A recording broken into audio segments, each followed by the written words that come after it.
too many people on this campus who don't know why they're here other than to go be with boys and go smoke and drink. What's up, y'all? Welcome to my channel. In today's video, we are going to be doing a college kind of expectation versus reality, just a little talk about college. I know it's graduation season coming up and a lot of people might be nervous or anticipating what college is really like. My name is Naya Nicole and let's get into this video. Okay, so the first section of this video, I want to spend time doing a debunking myths. So these are myths about college. These are things people say about college that is like just genuinely not true or not as exaggerated as they make it seem. First off is that big friend group lore, like the picture that you need to be friends with everybody. No. That is not the case at all. You do not need a big friend group to have fun. And when I say big, I mean like tens of people. Like, you don't need to be friends with everybody because not everybody is your friend and not everybody wants to see you succeed. However, you do need to surround yourself with people who are goal-oriented, who are working diligently, and who are focused in the same way that you are. Because as much fun as it is to go out and party and have fun, you need friends who are also ready to snap back in and focus. You don't need friends who are falling behind. That's not the company you need to keep. You need to see yourself in the company that you keep. And if you can see yourself with that company, all of y'all need to work harder.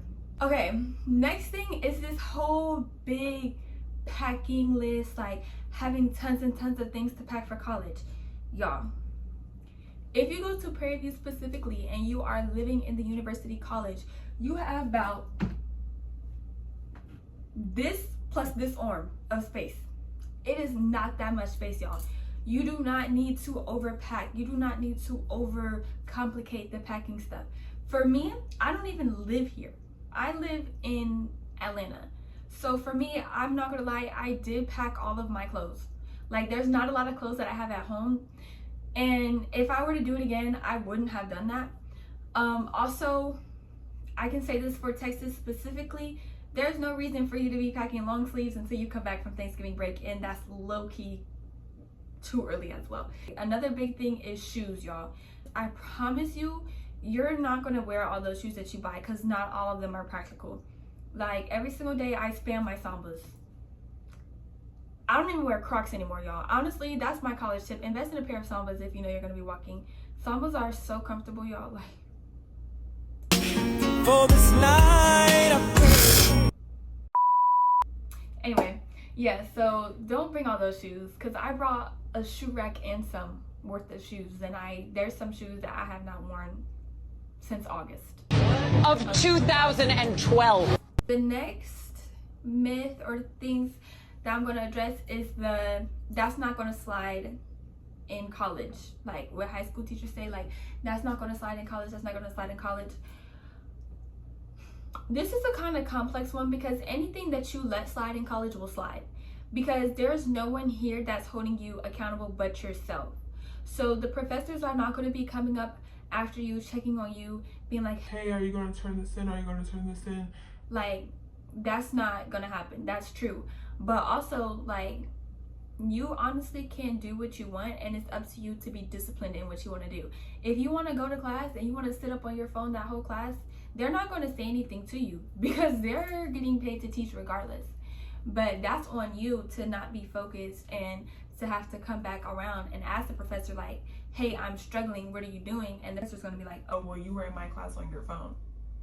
That's where things kind of get a little bit like, oh, because you have free will in college. Like, no one's going to come and say, put your phone up. No one's going to come and say, oh, you weren't here, here's the missing work. No, that's not how that works. It just doesn't work like that. The next, this is the biggest thing that I need everyone who is coming to college to be aware of. First things first, I know everyone hears it. Oh, in college, you don't have to get up for class. You don't have to go to class. No, you don't. But that does not mean that you do not go. You are either paying for college yourself out of pocket, you either have your parents paying for college out of their pocket, a loan, or a scholarship. All of those things are money regardless. So if you're not going to class, you're either wasting your money, your parents' money, the school's money, or the government's money. And the government's money has to be paid back. So just because you're like, oh, like, you know, I'm just not gonna go to this 8 a.m. Like, I just don't feel like it. Okay, you cannot feel like it one time, but you don't need to consistently be missing class. The same way, like, okay, you go oversleep at home and your mom's like, yo, why are you home? But there's no one checking for you in college. So they're not gonna be looking for you, emailing you like, hey, you weren't in class today, what's going on? No, especially if you're in a lecture style class where there's 50 other students, they're not gonna miss you. They're gonna call your name, and if you're not there, they're going to mark you absent. And absences do count in college. I feel like a lot of people think that because they're not going to say anything to your parents that they don't count, there's no truancy. But if you have financial aid, which is scholarships, loans, grants, if you have financial aid and you're not going to class, you're going to lose your financial aid. And college is expensive, y'all. It's expensive. Regardless of if it's you paying or not, it's expensive. And some schools and some forms of money that you're getting, if you mess around, you're going to have to pay that back. They don't want you to waste their money. So please be aware, and please be disciplined enough to get up and go to class. Take some time to self-reflect, like, am I a morning person? Do I want all my classes to be in the morning so I can have my afternoon free? Do I not want to wake up early and have midday classes and then get out later towards the evening? All of these things are things that you have to know for yourself in order to benefit yourself, because you're only harming yourself if you're registering for that 8 a.m. and you know you're not getting in. Okay, so next I'm going to give you guys some tips for college, because there's some things that people have told me that are really good, and there's some things that I wish people would have told me, or that other people I wish they would have known. So yeah, first things first, this is the most important tip I can give anyone who is going to college or who even is still in college. You need to have your why. You need to know why you're in college and why you want to do what you want to do in college. Now, knowing your why does not mean knowing what you want to do with your life. That's not what I'm saying. But if you know college is where you want to be at this moment, you need to know why. Because there are times where college gets hard, college gets discouraging, it just gets to be a lot. But if you know why you're doing what you're doing, it's that much more helpful to keep you centered and to keep you on track and focused. A lot of people just come to college because they think it's something that they're supposed to be doing. But like I said earlier, y'all, college is expensive. And if you don't know why you're here, it's very easy to get distracted by the outer scenes, by the parties, by the people, by the hoopla, like all that stuff that comes with college that's good and amazing and fun. You're going to be distracted by that because you don't know why. You don't know why you're waking up to go to class. You don't know why this final matters. You don't know why college is influential on your future. If you don't know those things, Now you've officially been chopped and screwed. so make sure you have your why, because it gets really hard, and if you don't know why you're doing what you're doing, it's going to be very easy to lose track. So find that why so you can stop wasting money, because there's too many people on this campus who don't know why they're here other than to go be with boys and go smoke and drink. That's not what life is about in college. That's your extracurriculars, but you have to go to class first. Second, I'm speaking for PV specifically, but I do know that there are other colleges who do this. If your major offers a summer program and it is fully covered, all you have to do is apply, get accepted, and show up. Do it. Do that summer program, y'all. I did a 10-week biology program, so that was from June to up until like a week and a half before Panther Camp. But it seems like a lot, and it is a lot. It's accelerated, but it helps y'all so much. Like, especially if it's covered, especially if it's free and all you have to do is apply for it, y'all. Because you might think it's a lot, and it is a lot, but what would you be doing? Like, I think for me, I had a bigger expectation for my senior year summer than what I really would have been doing if I wasn't doing the summer program. And I had a lot of fun, like, in the summer program with the people that I met and the things that we did and stuff like that. So, y'all, I'm trying to talk about it. I just called a nasty Charlie horse. Like,